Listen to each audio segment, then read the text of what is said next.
नमस्कार, स्वागत है आपका जस्ट इंडिया में और मैं हूं आपके साथ मुस्कान। रुक करेंगे उन तमाम खबरों का जिनका सरोकार है आपसे। खबरों के प्रायोजक हैं आरोग्य मास्क लगाएं, कोरोना से सुरक्षित रहें।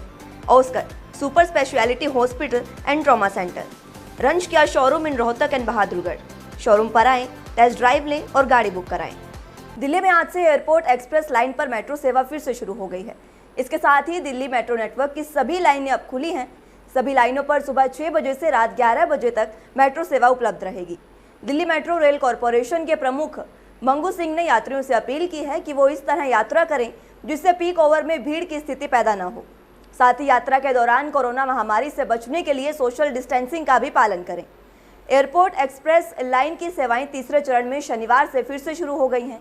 इसके साथ ही अब मेट्रो की सभी लाइनें पूरी तरह से चालू हो रहेंगी। इससे पहले चरण 1 के तहत rapid metro, yellow, blue line, pink line, red line, violet line और ग्रीन लाइनों पर शर्तों के साथ सेवाओं को चालू किया गया था। मजेंटा और ग्रे लाइन पर शुक्रवार को दूसरे चरण के तहत मेट्रो सेवाएं शुरू हुई थी। अब तीसरे चरण में सभी मेट्रो सेवाएं शुरू हो गई हैं और ये सेवाएं सुबह 6 बजे से रात 11 बजे तक उपलब्ध होंगी। जारी वीडियो संदेश में डीएमआरसी के प्रमुख मंगू सिंह ने कहा कि दिल्ली मेट्रो की पूरी सेवाएं फिर से शुरू हो गई हैं। दिल्ली मेट्रो की सेवाएं सामान्य दिनों की तरह ही जाएंगी। हम लोगों से अपील करते हैं कि वे पीक ओवर की भीड़ को खत्म करने के लिहाज से यात्रा करें। गौरतलब हो कि दिल्ली मेट्रो ने सोमवार से अपनी येलो लाइन की शुरुआत की थी। लगभग 169 दिन बाद चली मेट्रो में पहले दिन सिर्फ 15,000 लोगों ने ही सफ़र किया था। बाद में ब्लू लाइन, ग्रीन लाइन भी शुरू कर दी गई थी। अब तक मेट्रो 2 शिफ्टों में चल रही थी, सुबह 4 घंटे और शाम को 4 घंटे।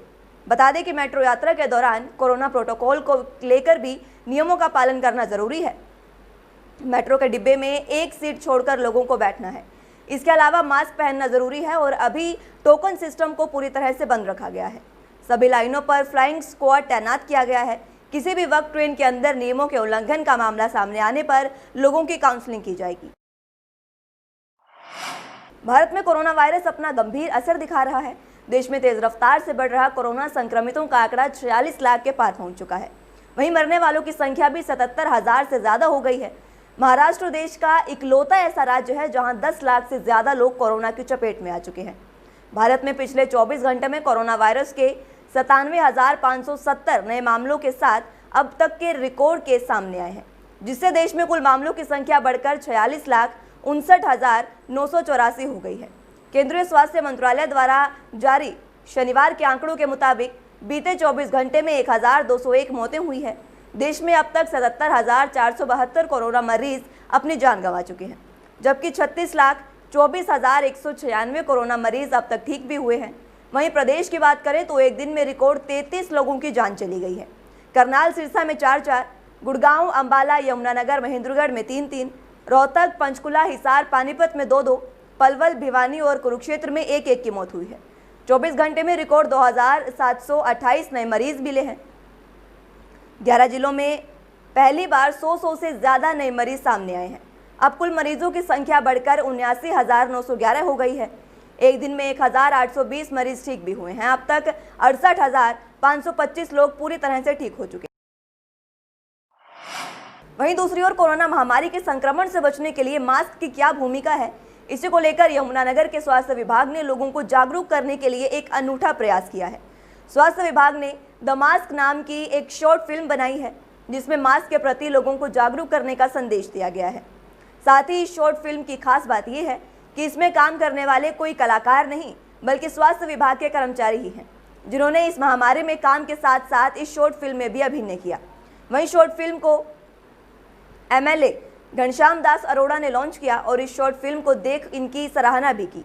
Civil surgeon doctor Vijay Dahiya ने बताया कि बहुत अच्छे तरीके से ये लघु फिल्म बनाई गई है। सबसे महत्वपूर्ण बात यही है कि इस फिल्म में जो काम करने वाले लोग हैं वो कोई भी कलाकार नहीं है, सभी स्वास्थ्य विभाग के कर्मचारी हैं, जो स्वास्थ्य सेवाएं देने के साथ साथ लघु फिल्म के जरिए भी लोगों को बहुत बड़ा संदेश देने वाले हैं। लोगों को जागृत करने का और इसके साथ ही मास्क की इस महामारी से लड़ने में कितनी महत्वपूर्ण भूमिका है इस टेलीफिल्म के माध्यम से दर्शाया गया है। इसके साथ ही डॉक्टर विजय दहिया जी ने जो सुझाव इसमें दिए, बचाव ही इसका एकमात्र उपाय है। पलवल की मोती कॉलोनी में रहने वाले पर्यावरण प्रेमी 70 वर्षीय पुरुषोत्तम लाल खंडेलवाल 28 सालों में 60,000 से अधिक पौधे लगा चुके हैं। पर्यावरण को बचाने की उनकी ये मुहिम अभी भी जारी है। पुरुषोत्तम लाल खंडेलवाल ने बताया कि हर साल 3,000 पौधे अपनी वाटिका में तैयार कर लोगों को वितरित करते हैं। वहीं 1 लाख हरसिंगार के बीच बारिश के मौसम में लोगों को निःशुल्क वितरित किए जाते हैं। उन्होंने युवाओं से अपील करते हुए कहा कि अपने बुजुर्गों और परिवार के किसी भी सदस्य के जन्मदिवस पर पौधारोपण अवश्य करें ताकि पर्यावरण को बचाया जा सके। बता दें कि पुरुषोत्तम लाल खंडेलवाल श्री हरश्रृंगार सेवा ट्रस्ट भी चलाते हैं। ट्रस्ट ने औषधीय गुणों वाले पौधे और पर्यावरण संरक्षण को लेकर कई किताबें प्रकाशित की हैं। उन्होंने घर में ही वाटिका बना रखी है जिसमें 100 से अधिक औषधीय पौधे भी लगे हैं। पुरुषोत्तम लाल के लिए पौधारोपण उनका जुनून बन चुका है। पर्यावरण संरक्षण के लिए किए गए कार्यों को लेकर पुरुषोत्तम लाल खंडेलवाल को मुख्यमंत्री, राज्यपाल और कई सामाजिक संस्थाओं द्वारा सम्मानित भी किया जा चुका है। उतना ही बीमारियों से दूर रहोगे। दूसरी बात क्या है, प्रकृति प्रेम और आजकल पितृपक्ष में पितरों को याद करना, ये हमारे लिए एक पूर्वजों ने एक ऐसी रीति दे दी थी कि जितना तुम इनके करीब रहोगे, जितना इनको तुम याद करोगे, उतनी ही दया बरसेगी। तो अभी तक आपने कितना पौधारोपण? हमारा टारगेट 3,000 पौधे का तैयार करने का है। तो वो 3,000 रुपये पौधे तैयार करके हम लोगों को निःशुल्क वितरण करते रहते हैं। हर साल का हमारा इस हिसाब से 3,000 पौधे का टारगेट होता है। जिनके सरकारी अस्पताल के कोविड विभाग में कर्मचारियों द्वारा शराब पिए जाने के मामले में जिला प्रशासन काफी सख्त हो गया है और सिविल सर्जन ने इस मामले में संज्ञान लेते हुए वरिष्ठ चिकित्सा अधिकारी डॉक्टर रमेश पांचाल को जांच कमेटी का नोडल अधिकारी नियुक्त कर पूरे मामले की जांच रिपोर्ट 1 सप्ताह में देने के निर्देश दिए हैं।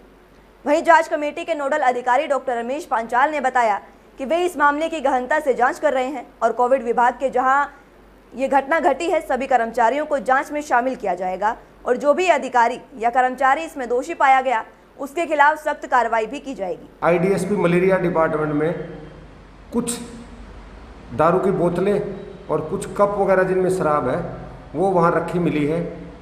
उस तरह का मामले के लिए सिविल सर्जन साहब ने मेरे को एज ए जाँच अधिकारी लगाया कि 7 दिन के अंदर अंदर आप इसकी जांच करके सौंपें मुझे। तो मैं इसकी कल से जांच शुरू कर दूंगा। जो भी तथ्य मिलेंगे, जो भी उसमें दोषी होंगे, चाहे कर्मचारी कोई भी हो, उसको किसी को बख्शा नहीं जाएगा। यदि कोई भी अधिकारी कर्मचारी किसी तरह का उसमें मिल जाता है कि वहाँ पे उन्होंने शराब का सेवन या किया है तो उसको किसी लेवल पे कहीं पे भी कोई बख्शा नहीं जाएगा, उसके खिलाफ सख्त कार्रवाई की जाएगी। शहर में लोगों को भीड़भाड़ से निजात दिलाने के लिए नगर निगम प्रशासन ने अतिक्रमण पर सख्ती बरती है। नगर निगम टीम के CSI हर्ष चावला की अगुवाई में दिल्ली रोड, भिवानी स्टैंड, दुर्गा भवन का दौरा करते हुए सड़क से दुकानों का सामान जब्त कर लिया गया। निगम की टीम में दुकानदारों को अतिक्रमण न करने की चेतावनी दी है। प्रशासन ने अतिक्रमण पर कार्रवाई करते हुए कहा कि शहर में कोरोना संक्रमण पर रोकथाम के लिए बाजारों और सड़कों से अतिक्रमण का हटाना बेहद जरूरी है। अतिक्रमण के कारण सड़कों पर जाम जैसे हालात बन जाते हैं।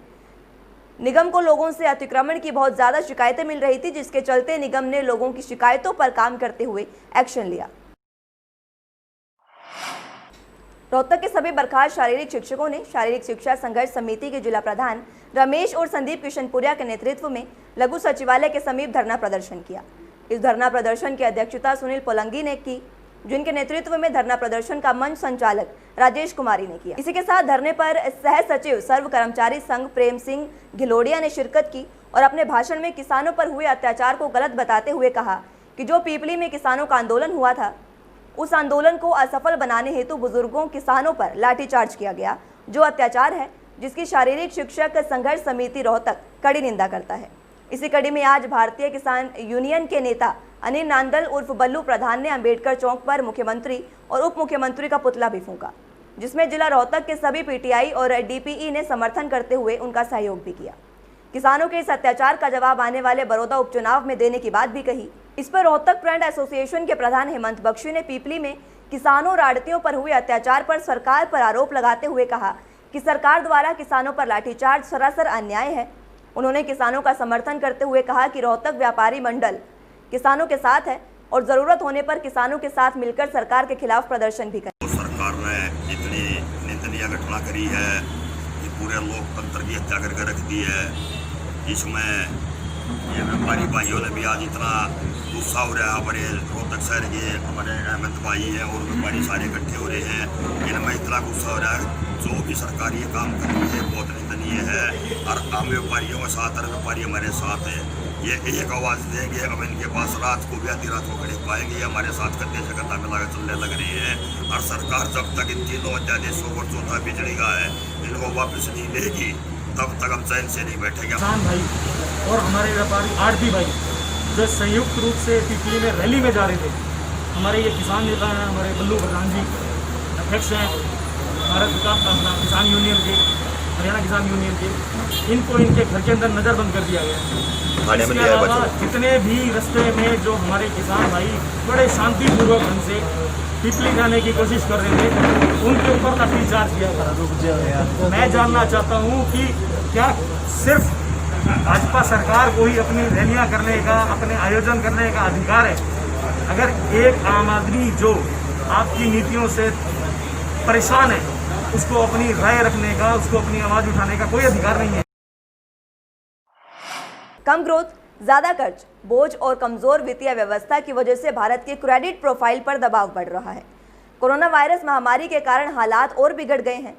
ये बातें दुनिया की चर्चित रेटिंग एजेंसी मूडीज ने कही हैं। मूडीज ने इसके साथ ही देश की जीडीपी ग्रोथ रेट के अनुमान को भी संशोधित कर दिया है। इस बार मूडीज ने कहा कि जीडीपी ग्रोथ रेट नेगेटिव में 11% तक लुढ़क जाएगा। आपको बता दें कि मूडीज ने पहले नेगेटिव में 4% गिरावट का अनुमान जताया था।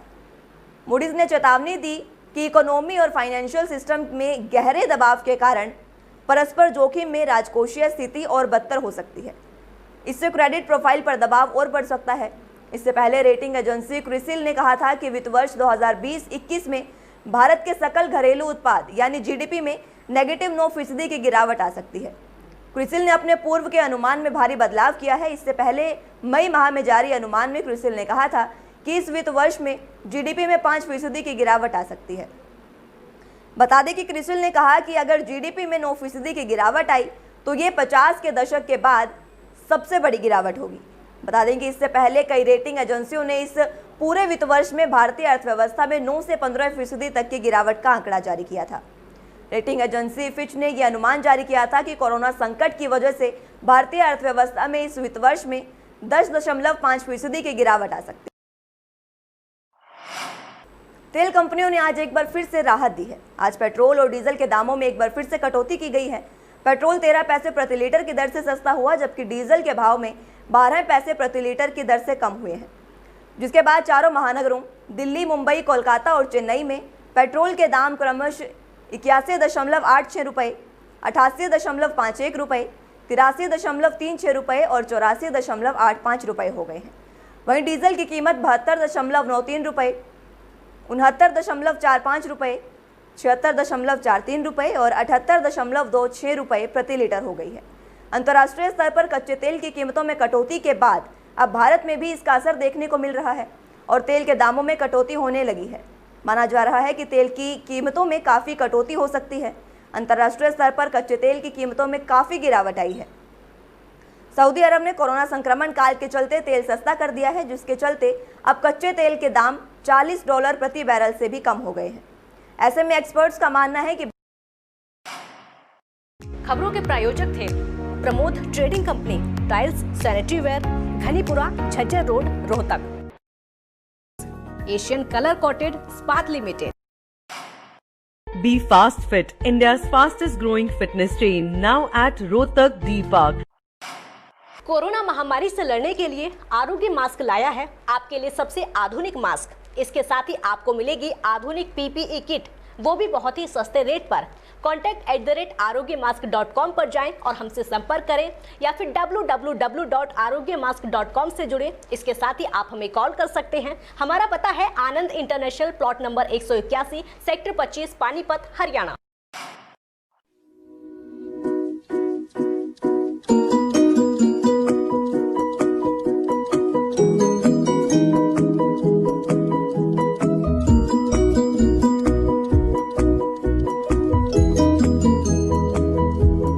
मेडिफिल इंटरनेशनल, 7 शीतल कॉम्प्लेक्स, सुभाष नगर, रोहतक।